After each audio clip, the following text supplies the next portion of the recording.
வாழ்க வளமுடன். ஓம் நமச்சிவாய. அனைத்து தமிழ் உள்ளங்களுக்கும் வணக்கம். 12 மாதங்களை கொண்ட தமிழ் ஆண்டின் 2ஆம் மாதம்தான் வைகாசி மாதம். வைகாசி மாதத்தில் சூரியன் ரிஷபராசியில் பயணம் செய்வதால் ரிஷப மாதம் என்று அழைக்கப்படுகிறது.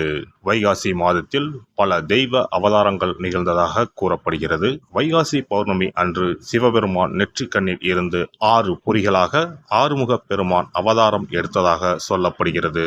6 தீப்பொறிகளும் 6 குழந்தைகளாக மாறி கார்த்திகை பெண்கள் கை தவழ்ந்த மாதமாக கருதப்படுகிறது. அப்படிப்பட்ட சிறப்புமிக்க வைகாசி மாதத்தில் 12 ராசிக்காரர்களுக்கு என்ன யோக பலன் கிடைக்கப் போகிறது என்று பார்க்கலாம். இம்மாத கிரகநிலை என பார்த்தால் மேசராசியில் புதன் பகவானும் சுக்கிர பகவானும் இணைந்துள்ளனர். ரிஷபராசியில் சூரிய பகவானும் குரு பகவானும் உள்ளனர். கன்னி ராசியில் கேது பகவானும், கும்பராசியில் சனி பகவானும், மீன ராசியில் செவ்வாய் பகவானுடன் ராகு பகவானும் உள்ளனர். சந்திர பகவான் கடகத்தில் ஆட்சி பலத்தோடு அமர்ந்திருக்க இந்த வைகாசி மாதம் துவங்குகிறது. இம்மாத கிரக பெயர்ச்சி என எடுத்துக்கொண்டால் வைகாசி மாதம் 6ஆம் தேதி, அதாவது மே மாதம் 19ஆம் தேதி அன்று சுக்கிர பகவான் ரிஷபராசியில் பெயர்ச்சியாகி ஆட்சி பலத்துடன் வலிமையாக இருக்கப் போகிறார். அதே போல வைகாசி மாதம் 18ஆம் தேதி, அதாவது மே மாதம் 31ஆம் தேதி புதன் பகவான் பெயர்ச்சியானது மேசத்தில் இருந்து ரிஷபத்திற்கு ஆகிறது. செவ்வாய் பகவான் வைகாசி மாதம் 19ஆம் தேதி, அதாவது ஜூன் மாதம் 1ஆம் தேதி மேச ராசியில் இடப்பெயர்ச்சி அடைந்து ஆட்சி பலத்துடன் வலிமையாக அமர்ந்து நற்பலன்களை அளிக்க உள்ளார். இந்த கிரக அமைப்பினால் உங்கள் வாழ்வில் ஏற்படக்கூடிய சுப மற்றும் அசுப பலன்கள் என்ன என்பதனையும், அசுப பலன் ஏற்படுமாயின் ராசிக்காரர்கள் செய்ய வேண்டிய பரிகாரம் என்ன, வழிபட வேண்டிய தெய்வம், வழிபடும் முறை என்ன என்பதனை பற்றி விரிவாக காண்போம். பிறக்கப் போகும் இம்மாதம் உங்கள் வாழ்வில் வளமும் நலமும் செல்வ செழிப்பும் பெற்று வாழ்வின் உயரிய நிலையை அடைய எல்லாம் வல்ல எம்பெருமானை வேண்டி விரும்பி கேட்டுக்கொள்கிறேன். எல்லோராலையும் நேசிக்கக்கூடியவராக இருக்கும் கடகராசி அன்பர்களே, கொஞ்சம் பதற்றத்தை குறைத்துக் கொள்வது நல்லது. இந்த மாதம் முன்பு தடைப்பட்ட காரியங்கள் எவ்வித இடையூறுமின்றி நடந்து முடியும். வெளியூர் பயணங்கள் உண்டாகும், அதனால் நன்மையும் ஏற்படும். நண்பர்கள் பல விதங்களிலும் ஆதரவாக இருப்பார்கள். மனத்தெளிவு உண்டாகும், ஆக்கப்பூர்வமான யோசனைகள் தோன்றும். தொழில் வியாபாரத்தில் இருந்து வந்த இடையூறுகள் குறையும், கடித போக்குவரத்து மூலம் அனுகூலம் உண்டாகும். தொழில் விருத்தி அடைவதுடன் ஆதாயமும் அதிகரிக்கும். உத்தியோகத்தில் இருப்பவர்கள் திருப்தியாக உணர்வார்கள், பணவரத்து இருக்கும், சக ஊழியர்களின் உதவியும் கிடைக்கும். சூரியனின் சஞ்சாரத்தால் கணவன் மனைவிக்கு இடையே மகிழ்ச்சி நீடிக்கும். பிள்ளைகள் நீங்கள் சொல்வதை கேட்டு நடப்பார்கள், அவர்களுக்கு தேவையானவற்றை வாங்கி கொடுத்து மகிழ்வீர்கள். பெண்களை பொறுத்தவரை தடைப்பட்ட காரியங்கள் சாதகமாக நடந்து முடியும். மனத்தெளிவு உண்டாகும், பணவரத்து இருக்கும். கலைத்துறையினருக்கு அனைத்து விதமான நிலைகளிலும் நன்மைகளை பெறுவீர்கள். எதிர்பார்த்திருந்த வாய்ப்புகள் வந்து சேரும். அரசியலில் உள்ளவர்களுக்கு கொடுத்த வாக்கை காப்பாற்றுவீர்கள். நண்பர்கள் மூலம் எதிர்பார்த்த உதவி கிடைக்கும். மற்றவர்களால் கைவிடப்பட்ட காரியத்தை செய்து முடிப்பீர்கள். அரசாங்கம் மூலம் நடக்க வேண்டிய காரியங்கள் அனுகூலமாக நடந்து முடியும். மாணவர்களுக்கு திறமை வெளிப்படும், சக மாணவர்கள் ஆதரவாக இருப்பார்கள், கல்வியில் ஆர்வம் அதிகரிக்கும். நட்சத்திர பலன்கள். புனர்பூசம் 4ஆம் பாதம். இந்த மாதம் காரிய அனுகூலம் உண்டாகும். மனக்குழப்பம் நீங்கி தெளிவு ஏற்படும். எதையும் ஆராய்ந்து அதன் பிறகே அதில் ஈடுபடும் மனநிலை உண்டாகும்.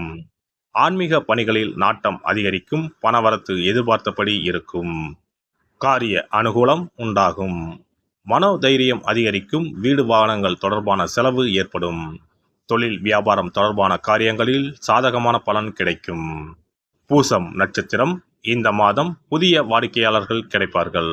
லாபம் கூடும், பாக்கிகள் வசூலாகும். உத்தியோகத்தில் இருப்பவர்கள் அலுவலக பணிகளால் டென்ஷன் அடைவார்கள். எதிர்பார்த்தபடி சக ஊழியர்களால் உதவிகள் கிடைக்கும்.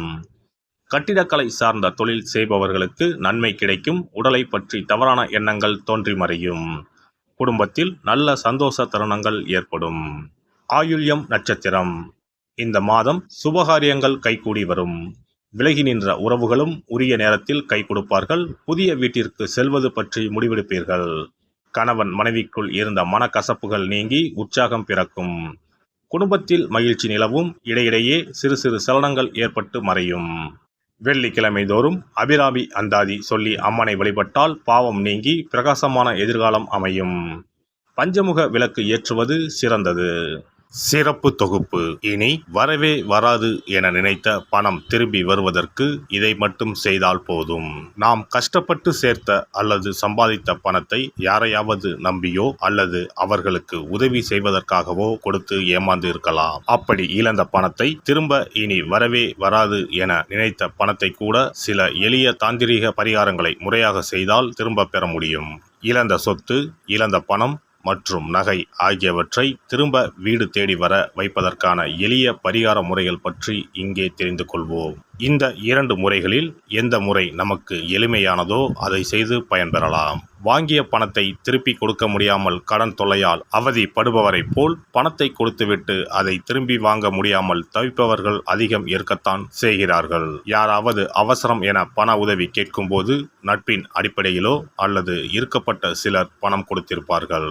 ஆனால் பணம் வாங்கிய நபரோ அந்த பணத்தை திருப்பி தராமல் இழுத்தடிக்கலாம். பணம் தர வேண்டிய நபருக்கு சூழ்நிலை காரணமாக பணம் வராமல் உங்களுக்கு திருப்பி தர முடியாமல் இருக்கலாம். அல்லது அந்த நபர் பணத்தை திருப்பி தரும் எண்ணமே இல்லாமல் இருக்கலாம். நீங்களும் பல முறை பணத்தை கேட்டு சலித்துவிட்டு இனி அந்த பணம் நமக்கு வரவே வராது என நினைத்து பணத்தை திருப்பி வாங்குவதற்கான முயற்சியை கூட கைவிட்டிருக்கலாம். இப்படி கொடுத்த பணம் திரும்பி வரவே வராது என நினைத்த பணத்தை உங்களிடம் பணம் வாங்கிய நபரே மனம் மாறி அவராக வந்து உங்களிடம் திருப்பி தருவதற்கு சில எளிய முறைகளை வீட்டிலேயே செய்தால் போதும். பரிகாரம் 1. கற்பூரம் ஒன்றை ஏற்றி அது எரியும் சுடரின் மீது இரும்பு கலந்த ஏதாவது ஒரு தட்டினை காட்ட வேண்டும். இப்படி காட்டும் போது அந்த தட்டில் கரி படலம் ஒன்று உருவாகும். இந்த கரியை உங்களின் வலதுபுற நடுவிரலில் எடுத்து ஒரு தெளிவான வெள்ளை காகிதத்தில் உங்களுக்கு பணம் கொடுக்க வேண்டிய நபரின் பெயரை எழுதி கொள்ளுங்கள். பிறகு அந்த பேப்பரை சிறியதாக மடித்து உள்ளங்கையில் வைத்துக் கொண்டு உங்களுக்கு பணம் கொடுக்க வேண்டிய அந்த நபரின் முகத்தை மனதில் நினைத்து கொண்டு அவர் உங்களுக்கு பணம் கொடுத்து விட்டதாகவும் உங்களுக்கு வரவேண்டிய பணம் அனைத்தும் வந்துவிட்டதாகவும் நினைத்து கொள்ளுங்கள். அந்த நபரின் பெயர் எழுதிய காகிதத்தை வீட்டின் பூஜை அறையில் வைத்து விடுங்கள். பிறகு அதை ஆற்றில் போட்டு விடலாம். பரிகாரம் 2. ஒரு சிறிய கிண்ணத்தில் மஞ்சளை தண்ணீர் கரைத்து எடுத்துக்கொள்ளுங்கள். ஒரு குச்சியால் அந்த மஞ்சளை தொட்டு வெள்ளை காகிதத்தில் பணம் தர வேண்டிய நபரின் பெயரை எழுதி கொள்ளுங்கள்.